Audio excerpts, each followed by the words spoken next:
Good evening, all. Ira Epstein with your financial market wrap-up, and this wrap-up is for the evening of Wednesday, the 28th of December, 2022. Pretty soon, 2023. I'm thinking about that. And we're at about 6:20 p.m. Central Time. So there's been a pattern that's been showing this week. I don't know if you've been watching it. I have. And the pattern is the markets end, we go to bed, you wake up. When I wake up is not like you. I look at the markets throughout the evening. Sometimes, I'm up 3 in the morning and not trading, writing newsletters and so on. But you've been getting a pattern where you're up, and then when the stock market opens, Chicago time, 8:30 a.m., New York, 9:30 in the morning Eastern time, the market's up there, and then all of a sudden the sell-off comes in. Is this the end of the year window dressing? Probably. Are traders getting rid of the real dogs that have got beaten down this year? They might. There's tax advantages to doing that. Depends if you've had winners and losers. What's that going to do for your year? A lot to be looked at. But it's an ugly end to the year. A question you have to ask, where's Santa? I doubt that he's coming now. I thought today was the day for me that he had to show up. What do I care the next 4 days? It doesn't matter. This was where the rally had to materialize. The funniest part was, for traders this morning that are my paid subscribers, and they see what I do at 5:30 in the morning, I had come out with sell signals in the S&P, and I said, I know this is in the face of the Santa Claus that I'm hoping is going to show up, but the work says to do that. And that's basically what the work was saying. At the same time, my work was friendly in the metal markets, and it said to buy a good break in the market. Does it mean these ideas will work out? Don't know. But right now, you can see the stock market's getting beat up pretty good. The next part we have to be concerned about, of course, is what happens with trade volume. Who's doing the trading on Thursday and Friday as we wrap up everything going into the new year. Next week we're going to have a 4-day week again, and then we're back to normal. But a lot of people will get right back into the market. I'm always amazed how fast they come back. In the prior years now, that week still would be, I'm talking next week, like a lost week. It doesn't do that anymore. The market just gets right back into the theme of things. So when we look at the S&P, we had that nice rally. We've gotten back under the 18-week average, which means the bias is back to the downside. When you're under the 18-week average or an 18-day average, your bias is down. When you're over them, I don't care if it's a monthly moving average, a daily, a 15-minute, then your bias is up. So you pay attention to that.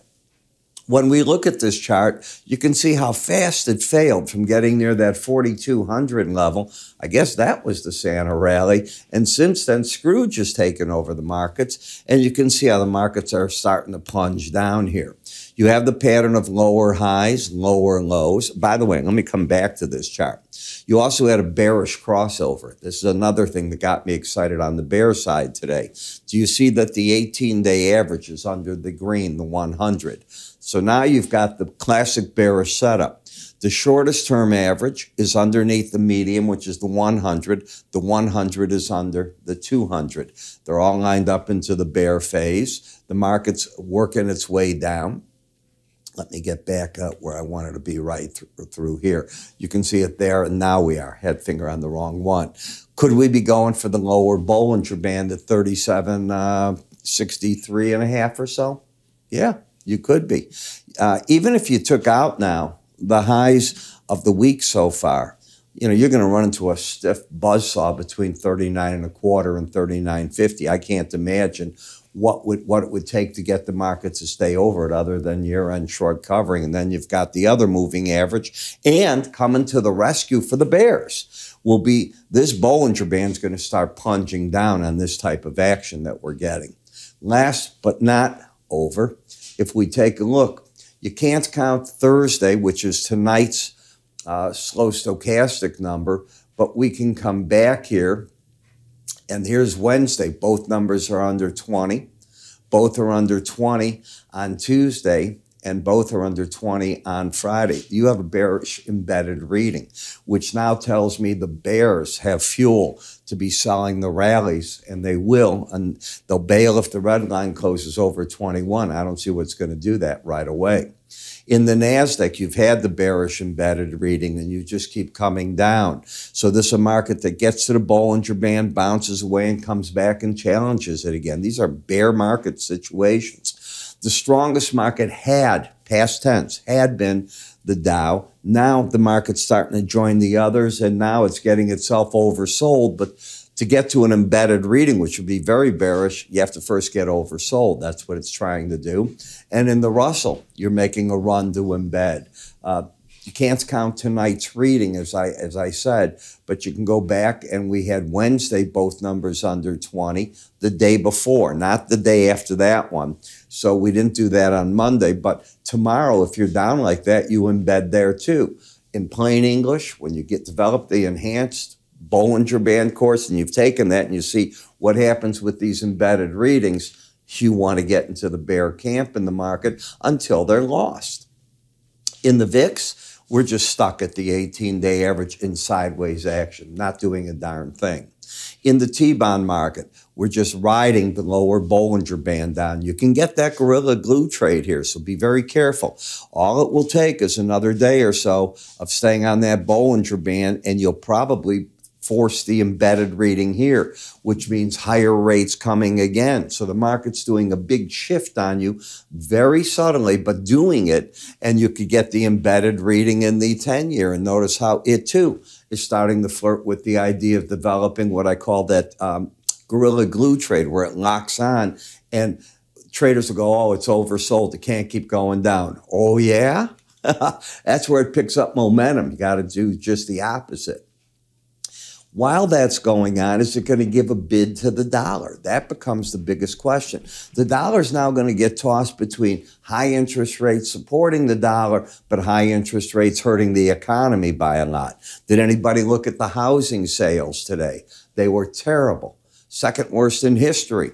I mean, that's big decline. I think we had a 4.7% decline the month before and a 4% now, month over month. They just shut off the housing market. The rental market's going to be on fire, though. People that want to move, they're not going to have a choice. They're going to have to rent for a while.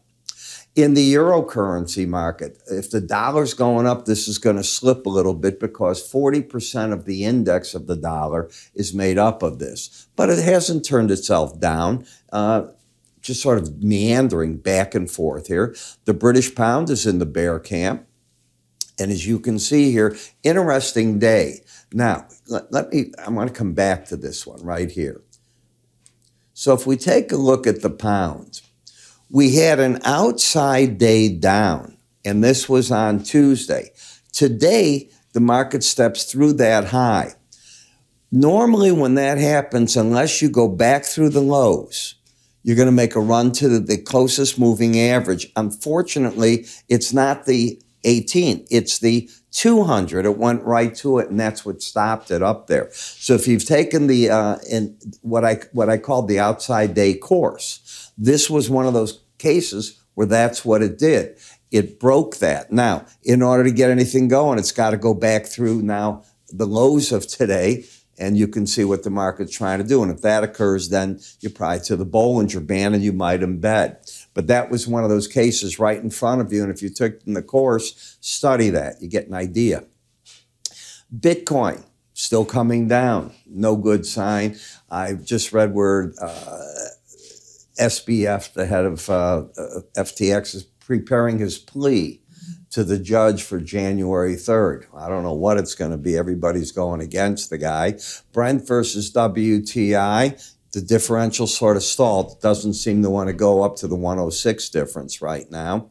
When we take a look at Brent crude here, you can see how the trend is still to the upside, but very overbought. Overbought conditions typically don't beg that people come running with money.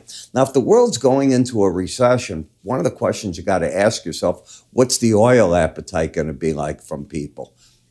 Is it going to be bullish, bearish? Where's the market going to head with that? There's different forces at work here. But of course, if Russian oil goes off and they cut production and OPEC does what I expect they're going to do as we get into the first quarter of the year, they're going to probably cut production as well. That'll start giving support. And one other element that you have to remember, the United States wants a break in oil so we can replenish our strategic reserves. Do I think there's a lot of downside in oil? Because of what I just said, no. That doesn't mean there isn't some downside, just not a real big amount of it. When we come to WTI crude, my eye goes here. Once I see it's overbought, I don't care if it goes higher. It either embeds or it corrects the overbought situation. How do you correct an overbought situation? You either embed the slow stochastic, and what that means is both the red and the blue numbers have to be over 80 for several days in a row, staying there, or you break. It's going to be one of the two.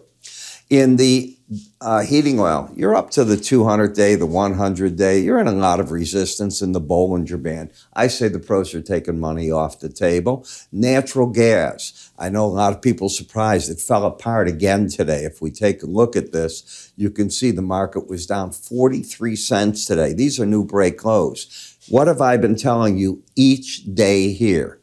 When you get a cold weather event like we just had, that sweeps through the country, not just a region, the country, and you can't lift the market like this, it's telling you how bearish it is. Today, what I said came true. The market just caved in. That's basically what really went on.